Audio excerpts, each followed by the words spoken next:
until my mother passed away. Okay. All right. I think we'll start. Basically, the first week we got through the first 10 psukim or so. And then the truth is, last week was a smaller crowd, including someone who hadn't been here. So we sort of repeated the first 10-ish psukim. So I want to start, I guess with this crowd, we'll start with Pasuk 11. So let me just open to it and we'll get going.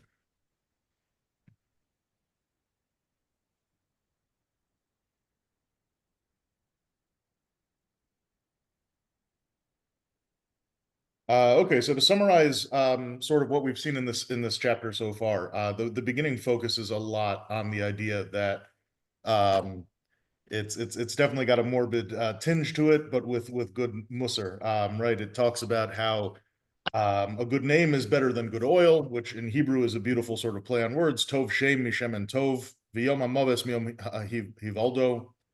That a good name is better than good oil, right? One's reputation, what a person is known for, that matters more than the material objects that they have. And then it says that the day of death is better than the day of birth. And some commentaries, I believe the Rashbam says that because it's on the day of death that one's reputation is sort of solidified. So if someone has a good name, there's no longer going to be any chances to tarnish it afterwards.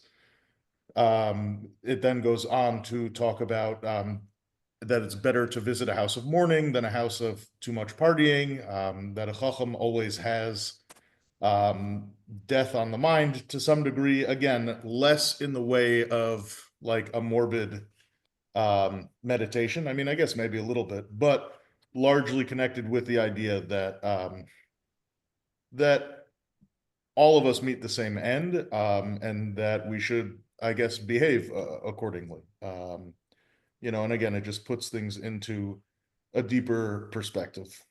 So I want to start with verse 11. So verse 11 reads, Tova chachma im nachla v'yoser leroe hashamash. Right? So wisdom is good with an inheritance, and it's a boon to those who see the sun. It's good for those who are under the sun. Okay, here comes Mr. Gersh.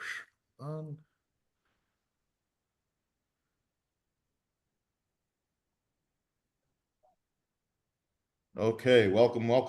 We are starting from verse 11.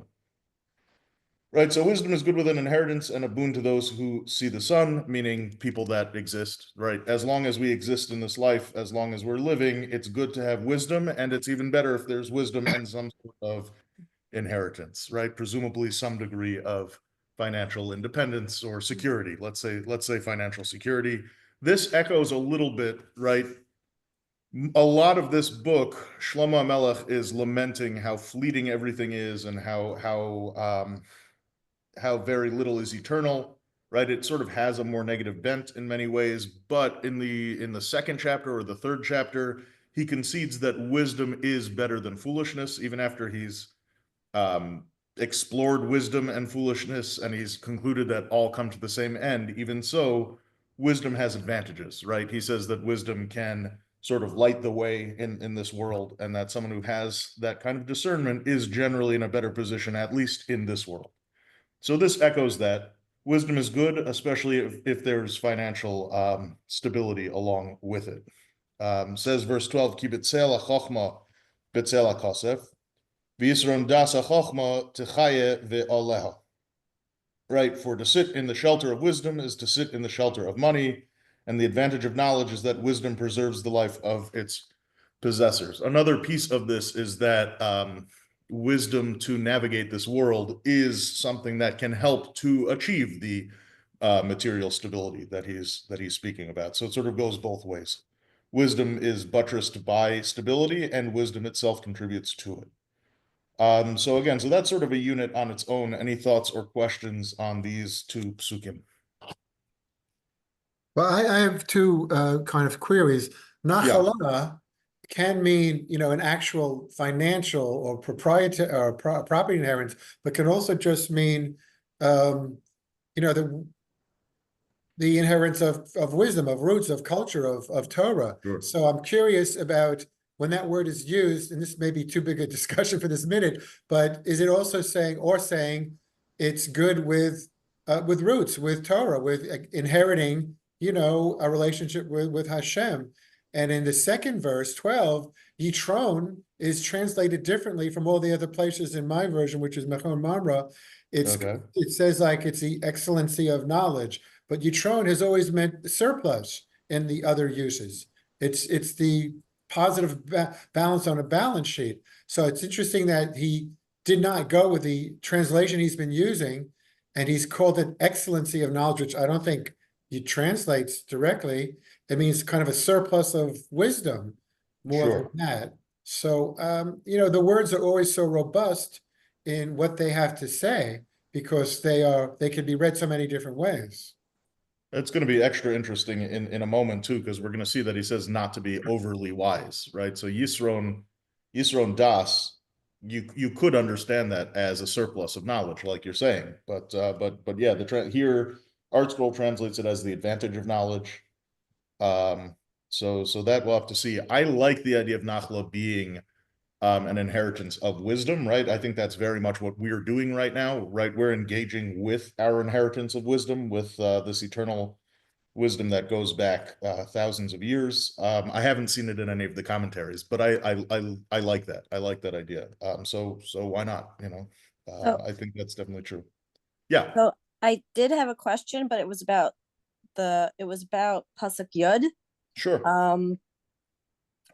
So this was you started at Yud Aleph. So I don't know if you already discussed this last week, but I just had a question about that pasuk. So is it Yeah, basically please. saying like that you shouldn't say, oh, that you shouldn't like call like the past the good old days or something like that? That's one of the approaches we took. Yeah. Okay. Yeah, on a certain level. Because I mean, look, here the problem with nostalgia and the problem with looking backwards, I'm someone who gets lost in the past all the time. But the major problem with it is that we're quicker to see what was good about it and forget all of the things that were bad about it. And like the past was very much the same kind of life that now is, right? Life is always a grafting of both. It's always a mix of good and bad. And that's true in the good old days also. So don't get like overly lost in looking backwards and saying that, oh, those times were so much better, we have to go back to those. Again, I say that as someone who does that myself, but that's one approach. Another interesting approach that I saw though is that it's actually a sort of a continuation of the verses before it. Right. So the verse right before it says, "Do not be hastily upset, for anger lingers in the bosom of fools."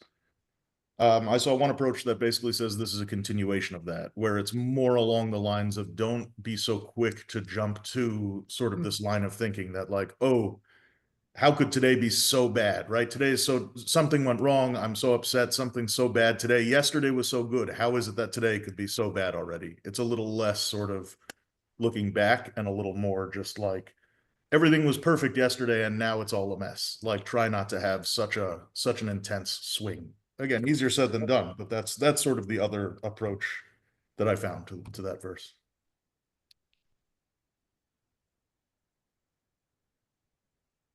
The Seder. Okay, so let's go a little further. Again, feel free to jump in, but I'm sort of going to do these in units, and we'll take them apart as we go. So pasuk Yud Gimel, pasuk 13, Re'eh es Maseho Elohim, Kimiyuchal Lisakein es Asher Ivuso. Right, that's an interesting one. Right, observe God's doing. Right, see the actions of God, because who can fix what God has made crooked? Which I think is a fancy way of sort of saying accept and bear witness to the workings of the world as God set it up. If God set up something in a way that's difficult to understand and difficult to process, certainly we're not going to be able to fix it necessarily. So I think that there's a certain degree of surrender there. This I actually said last week. Take this or leave this, and definitely double check it before you base anything on it. But the name for God Elohim that it uses in the verse over here by the Kabbalists, my understanding is that that's often used to describe God manifesting through nature, God manifesting sort of within the mechanisms set up in creation. And so that I think could fit nicely with the broader theme of the book, that life goes on and that life has cycles and that a lot of these cycles are beyond our control. So things that are built into the creation that seem twisted, we're not necessarily going to be able to control that or fix that. Okay. Biyom tova, heye b'tov, right? Be happy on a good day. V'yom ra re'eh, and on a bad day, reflect. Gam es ze lu'umas ze asaha Elohim. God made both of these things. Al divras shelo yimtza ha'adam achrav me'uma. God has made the one as well as the other so that man should find nothing after him. Which is a little cryptic, but it's sort of saying, I think it's saying God keeps us on our toes a little bit, right? God sets up good and bad in such a way that we're not going to know what's coming. We can't simply know what comes next. And God creates these cycles in ways that we don't understand and in ways that maybe we can't understand. Thoughts or questions? Well, I think, Kohelet, as one of the themes is shed your delusions. And I Okay. think a lot of these verses point to that. Look at life as it is, and you will find enough to be satisfied. The Halak is there. And I find this verse particularly interesting because I think it's saying, don't think you missed anything. You haven't missed anything. You led a full life of sorrow and joy. And don't walk around saying, oh, if only, I missed out. You didn't miss out. You got a full portion, and the portion includes these things that you find extremely distasteful, but this is the way literally the world has been built. God built it that way. We can't make it straight, right? See that God Yeah. created the world that way, and that's the power of it. And that's a full life, like you said, that's a full life. Good. Okay. So it says verse 15. Esakol ra'isi b'mei hevli, right? In my short, fleeting time on earth, I've seen everything. Yesh tzadik oived b'tzidko. There's a righteous person who dies in their state of righteousness. V'yesh rasha ma'arich b'ra'aso. And there's also an evil person who will continue to live in their state of evil. Right. I think despite is a good translation in both of these, right? That there are righteous people who die even though they're righteous, and there are wicked people who continue to live even though they are wicked, right? And this is a classic case of theodicy. This is a classic question of maybe of bad things happening to good people and good things happening to bad people. I mean, it's less less of a judgment than that, but it's an observation that I think is about that reality. Says verse 16, Al Tahi Tzadik Harbe. So this one's very interesting. Don't be too much of a righteous person. The Altis Chakam Yoser, and don't be too much of a wise person. Lama Tishomem. Why should you be left desolate? Says Art Scroll. What does Mechon Mamre say there for the last word? Why Why should should that thou be- destroy thyself? Yeah. Interesting. Okay. Good. Thank you. And then it's pair in the verse, al tirsha harbe, don't be overly wicked, al tihi sachal, and don't be a fool. Lamasamos below itecho, why should you die before your time? I want to hear your thoughts on this. What does it mean too righteous? What does it mean don't be too wicked? You could be a little wicked, but don't be too wicked. What's going on over here? It's worldly wisdom. The righteous can attract the envious, and if you make yourself a someone who draws a lot of attention, this is a bad thing. The rabbis are very clear about that. Hide yourself from the authorities. Don't stand out, literally. And That's they interesting. consider this everything in moderation, which is a very Greek statement, but very close to the rabbis of the first century in their worldview, is, you may have to be a little, assertive or quote wicked in order to survive, but Okay. obviously don't hurt other people as much as you can. Okay, good. Good, I like that. What else, folks? So it seems like in terms of tough science, it seems like it's saying that don't destroy yourself by being too righteous. Like, don't let your righteousness, or maybe not even, I don't know if righteousness would be the right definition, but don't let your principles lead you um to to death, or you have to, there has to be, I don't want to know, I don't know if stubborn, like, don't be so stubborn in your principles, and don't be also to the other extent, don't be so wicked or foolish. Just like he was saying, moderation, reel it in. Cool. Cool. I like that a lot. Right. You know, I mean, we all have to have our principles. It's very important. That's an important part of being a human being, but it's very easy, especially in the context of religion, especially in the context of religion, it's very easy to beat people over the head with your own values and with your own sense of righteousness. You know, we had last week one of the people here thought that maybe this is talking about being overly self-righteous. I think that's a related concept, right? But it's very easy to get lost in the ideal, in the perfect world that you envision, and sort of miss out and end up even being destructive in the world that does actually exist, which I think fits nicely with what you're saying, Ethan, about the recurring theme of being present and being aware of just the reality that's in front of you, in a more objective way. That's good. I do want to add a very classic religious approach as well. The Ibn Ezra comments on this verse. What does it mean to be overly righteous? Praying all day, right? Nowhere do the Chazal say that we have to pray all day, right? Obviously, if you have a special kind of relationship with God, there's room to have more prayer, that, you know, to have prayer outside of the formal structures of it, but don't be praying all day, right? There's other stuff to do, and that's sort of a false righteousness, I think, is sort of what the Ibn Ezra is saying there. Well, he's counseling you have to negotiate with the world. My story might be apocryphal, but I think it's actually the Talmud. If your wife comes home in a dress and you think it's ugly and haifa, you don't say that dress is horrible. You know, Okay. you say, "I'm so glad you bought a dress for yourself, dear." And that's quote a lie. But you have to negotiate with the world and not be a prig, literally, and someone who's insensitive, you know, for the sake of quote their righteousness. So my understanding of that is there's a debate between Hillel and Shammai as to whether, you know, a bride on her wedding day. Hillel says every bride on her wedding day is beautiful, and don't say otherwise. And Shammai takes a more strict view, I guess, a more idealistic in a certain sense view of it. But good. So maybe he's saying like Hillel over here. Good.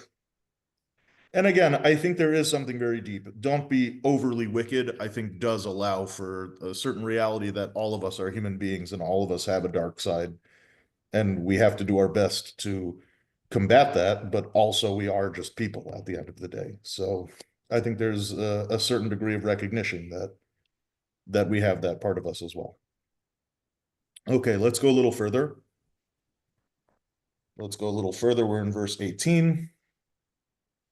Tov asher te'echoz bozeh, v'gam mizeh. Oh yeah, this kind of goes with the previous ones. We'll see. Tov asher te'echoz bozeh v'gam mizeh, al tanach es yodecho, ki yirei Elohim yetzei es kulam. It is best to grasp one and not let go of the other. He who fears God performs them all.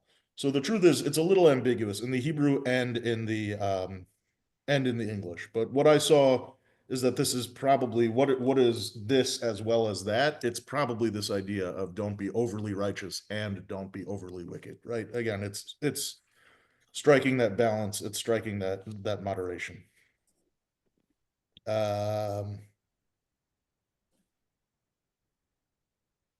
Sorry, I have a note here. I just want to. It's always fun when you have to decode your own chicken scratch later on. Oh, this one's scary. But I think it's important because it is scary. Rashi says that this verse is referring to a case where a prophet says something that sounds wicked. Even though when the prophet says it, it sounds wicked, you still have to take it seriously at the very least. That's scary. I guess that's scary in terms of that's a lot of power that you're ceding to a prophet. If it's a real prophet, a genuine prophet, which we haven't had genuine prophets since Bais Sheni, so I don't think we have that much to worry about. But that's an interesting discussion of morality and a prophet's role in morality and the role of revelation in morality versus like a reasoned out morality.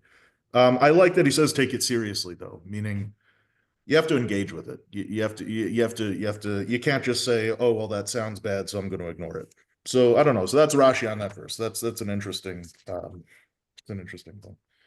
Again, I'm going to keep going. Jump in if you have anything, but I'm going to keep going. Chachma to'ez lechacham me'asara shalitim asher hayu ba'ir. Wisdom strengthens the wise more than 10 rulers who are in the city. Ki adam ein tzadik ba'aretz asher ya'asa tov v'lo yechata. For there is no man so wholly righteous on earth that he always does good and never sins, which I think is a nice summary of the last few verses and sort of confirms this idea that being overly wicked is bad for sure, but there's a certain understanding that we all have a darker part and that we will inevitably engage with that as well. Good. So says verse 21. Gam l'chol advorim asher yidaberu al titein libecha asher lo sishma es avdecha mekalalelcha. Yeah, I like this one a lot, actually. So moreover, pay no attention to everything men say, lest you hear your own servant disparaging you. Ki gam pe'omim rabos yoda libecha asher gam ato kilalto acherim. For your own conscience knows that many times you yourself disparage others.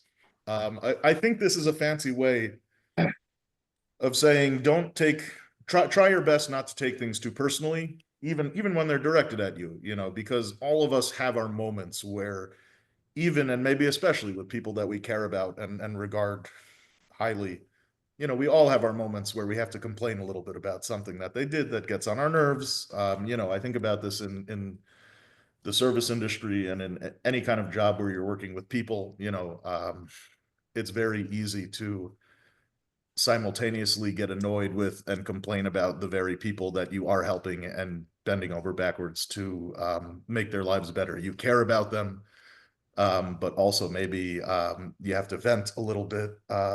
So I think it's very deep. I think it's way easier said than done, but I think it's very deep over here to recognize that even if someone, even if your servant is disparaging you, you have to remember the times where you were upset at your boss, or or even when you were upset with your servant. I'm sure there are times where the servant talks bad about you, and I'm sure there are times where you talk bad about the servant. It doesn't have to be a catastrophic end to the relationship. It doesn't always even have to be such a negative. It's not a great thing, but it's also a part of life. I don't know. I got very excited by it, but yeah, what do you say? Sorry? It's not Lashon Hara.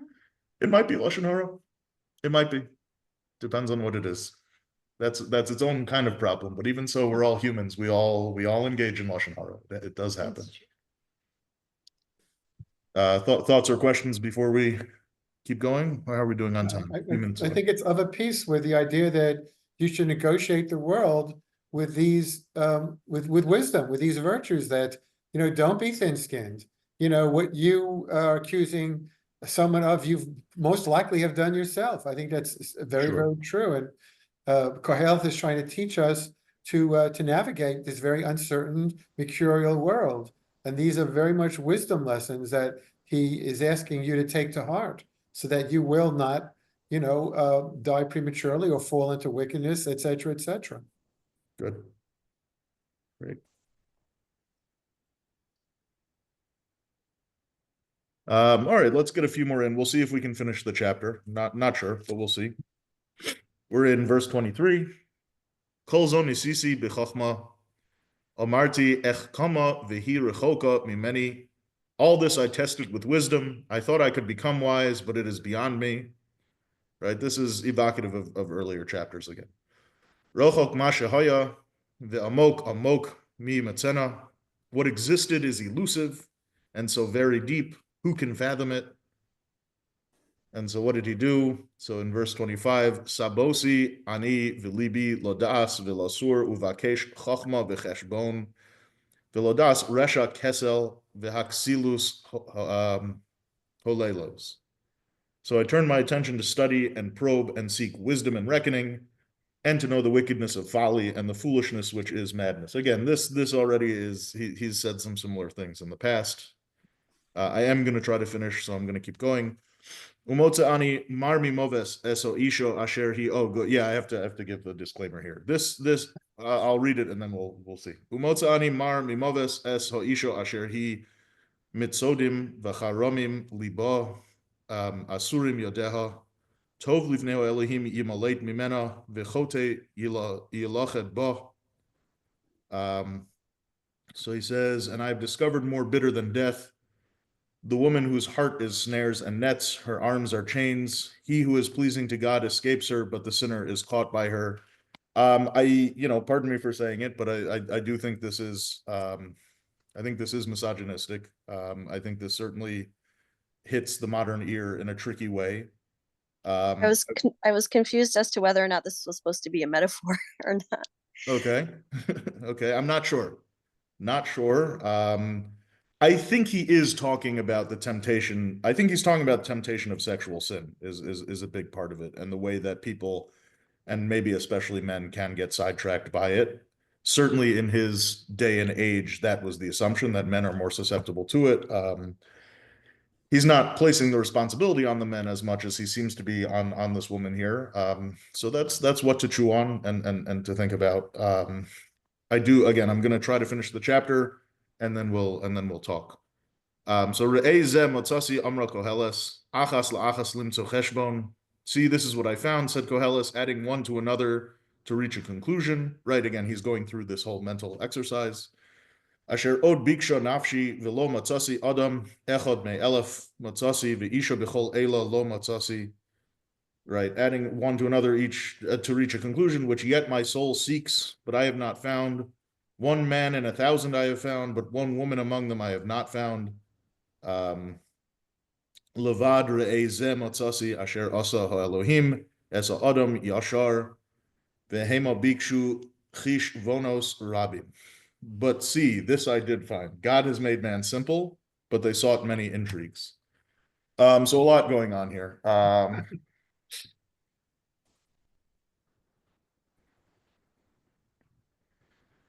I'm not sure, but one man in 1,000 I have found, but a woman among them I have not found. I'm not sure if he's talking about people that he views as I don't know what he's saying there, honestly. I don't know what he's saying there. The last line is interesting, right? I think in many ways human beings are fundamentally simple in many respects, but we can complicate things up really quick. I think that's sort of what he's saying, that sometimes we reach too far and make things more complicated than they need to be for our simple nature. And again, I'm curious to hear. I do think there's some culturally relevant misogyny in here that is a product of his time and of the context. Maybe I'm a heretic for saying it, but that is my thought. No, Rabbi, you're a long way from being a heretic. Listen, I think put the gender thing away for a second, and he is teaching a very important wisdom. I mean, some people become completely, obsessed with love or with sex or with a particular woman. This is a grave danger to have somebody who, quote, throws their life away as a fool for love. So I think this is an important lesson he's trying to teach, is this can become an obsession that will destroy you. And it can go in many directions as far as both love, sexuality, and who knows what, really. So I would put that aside. And the only softening I will say about the gender element here is that they lived in a society where women were excluded, not educated, and were, quote, not worth talking to. So yes, it's prejudice for sure, but because may have never spoken to a woman outside of his family and his wife. This is a segregated society. And the women he might have spoken to literally have no education. They're shopkeepers selling oranges or whatever. I mean, so I don't want to eliminate what's here, but if the context is a society where women were not allowed to be equal to men. And I Right. think that's a slight leavening to the fact that this straightforwardly discounts the value of women's wisdom. I think there's no other way to read it. Yeah, agreed, agreed. Agreed.